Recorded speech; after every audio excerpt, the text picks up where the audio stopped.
27 years ago, I determined that my life had no meaning, that I had nothing to live for, and that I should kill myself. At the time, I was 14 years old. I had great friends, I had great family. I think I had a great life, but something was very, very wrong. At the time of my suicide attempt, I weighed 86 pounds and I was only eating a bowl of bran flakes every day. My struggle to be perfect, my struggle to control my life was killing me. My memory of that time it comes to me in snapshots and tiny little movie clips. I don't know if it's my 51-year-old menopausal brain that's doing it to me, or perhaps I've just blocked some of it out. Sometimes I even wonder if it ever happened, and of course I know that it did. The decision to end my life was not a Hail Mary cry for help, and it certainly wasn't an impulsive act. In the weeks leading up to the suicide attempt, I had very calmly ended every day with the question, what do I have to look forward to? What do I have to hope for?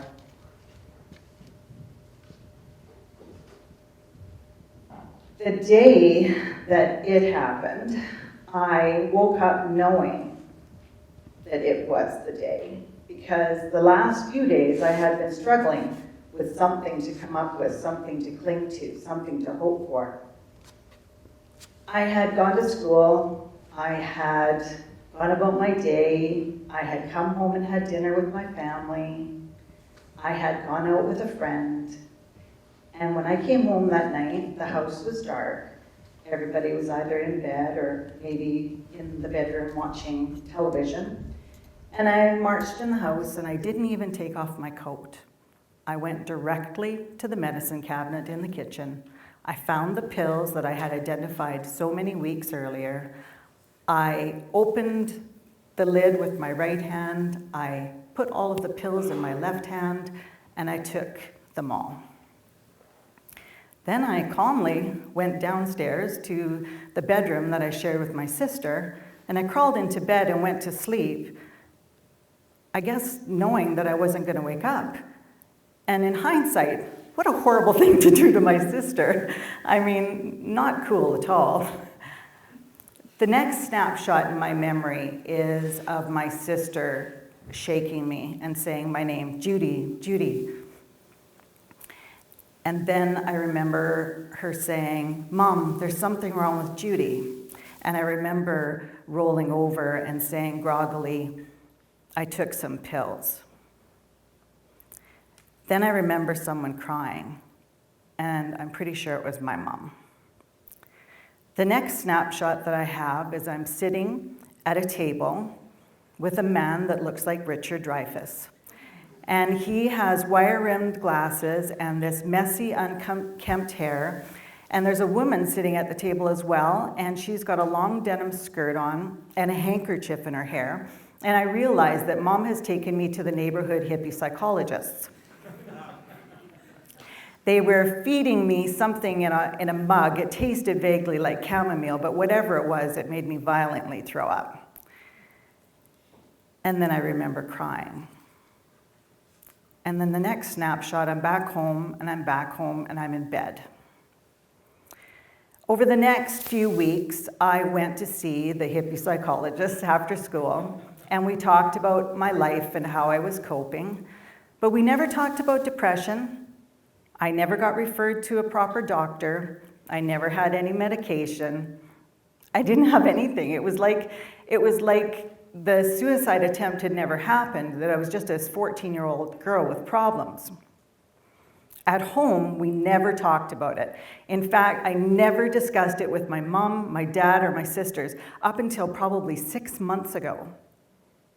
And that's the problem that I have with people and the stigma of mental illness, is that we don't talk about it. We don't share how we're feeling, and we don't give people a non-judgmental place where they can express how they're feeling. Years went by, and I'm now 21 years of age, and I'm living in Dawson Creek, and I'm married, and I have a baby girl, a beautiful baby girl, and she is 6 months old. And I am also suffering from postpartum depression so severely that every day is a waking hell. She doesn't eat when she should, she doesn't sleep when she should. It was not a good time in my life at all. I felt like a failure, I felt inadequate. She wouldn't breastfeed, I had to quit breastfeeding. It was so horrible. And I can recall the feeling. It was day after day.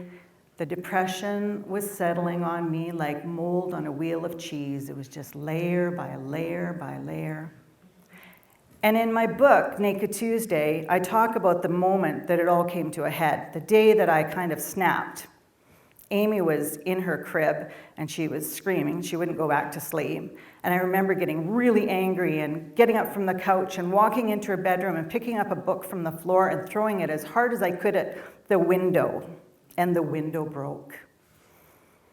Oh my God, the window broke. And it was one of those old windows with the pane, the double pane. So the outside of the glass stayed intact, but the inside looked like a big snowflake. It was all shattered. And the paint was holding it together so it didn't fall out onto the floor. And I just stood there and thought to myself, I broke the window, oh my God. And in retrospect, I realized that at that very moment, I was straddling a line.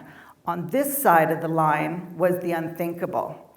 This side of the line was me being so ashamed and embarrassed about what I'd done that I did the unthinkable to myself or my daughter. On this side of the line was me getting help. I started to cry, and I sat on the floor beside the crib, and I started to think about how I was feeling, how I was going to explain this away. Judy, you broke the window. How are you feeling, Judy? Well, I feel like I'm wearing a suit of armor, and I've got one of those old diving belts on, and every day somebody's adding a weight to that belt, till finally I'm just going to crumple onto the floor. That's how I felt. My pores were seeping this perfume of sadness, and I say that it had undertones of disappointment with top notes of failure to meet expectations. I heard the crib squeak, and it was Amy, and she was staring at me, and our faces were probably only 6 or 7 inches apart. And babies, they have that warm, that milky, that beautiful breath, and she was just breathing on me, looking at me. And I'm sure she was thinking to herself, I would sure like a do-over, because this lady's crazy. Believe me, I wanted a do-over too. And I made a decision. I made a decision to get up and call my mom. And I made a decision to tell my husband. And then I made a decision that I was going to tell everybody how I was feeling. I went to the doctor, and he immediately diagnosed me as suffering from severe postpartum depression and linked it to my experience when I was 14 years old. He's like, you're suffering from chronic depression. So we called in the cavalry. We antidepressants on this side, cognitive therapy on the other side. I had a chemical shitstorm hitting my brain, and it was kicking ass, and it was taking names, and I was, hallelujah. I was feeling so much better day by day by day. I was feeling like a human being again. 2 years later, I had another pregnancy, but this time we were on top of it. We knew what was happening, and so I got help immediately. And I'm not saying it was perfect, but I did manage to cope with how I was feeling. The next few years, and 14 years in fact, they went by, not without incident, and some little blips, and some little highs, and some little lows, but nothing remarkable.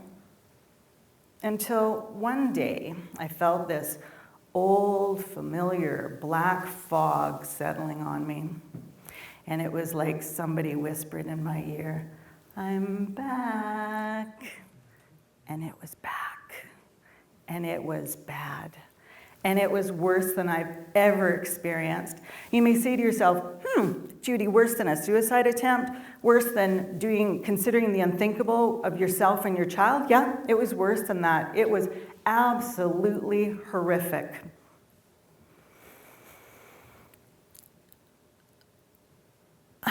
You can see a broken leg, but you can't see a broken brain. And when we're silent about how we're feeling, we just allow this black fog to continue taking over our being until you finally see yourself in a situation like I did. So I told my husband. Went back to the doctor, and I again started taking antidepressants, having therapy, talking it through, trying to understand that my life, although depression doesn't define who I am, I'm living a life where I have to manage it, and I have to cope with it, and I have to see the signs, and I have to speak about it and share it with others. I found that writing was very cathartic for me. And so I would be blogging, and I would write about some of my experiences, and the response that I would get from some individuals were, oh my God, me too, that happened to me. I felt exactly the same way. Encouraged, I wrote a book. And in my book, I do a little bit of a deeper dive into what my experiences were. And again, I had people texting me, tweeting me, saying to me, I see my mom in this book, I see my sister in this book, I see my wife in this book, I see myself in this book. And that's the key, connection, connecting with other human beings. If we can live in a world where we ask someone, how you doing? And we stick around long enough to hear the answer. If we can live in a world where there is no judgment, we give our friends and family a soft place to fall, a soft place to be able to share how they're feeling. If we can live in a world where if we sense something, we say something. If we can live in a world where we don't make light of mental illness, depression, and anxiety, if we don't refer to the psychiatric wing of the hospital as the loony bin or antidepressants as crazy pills,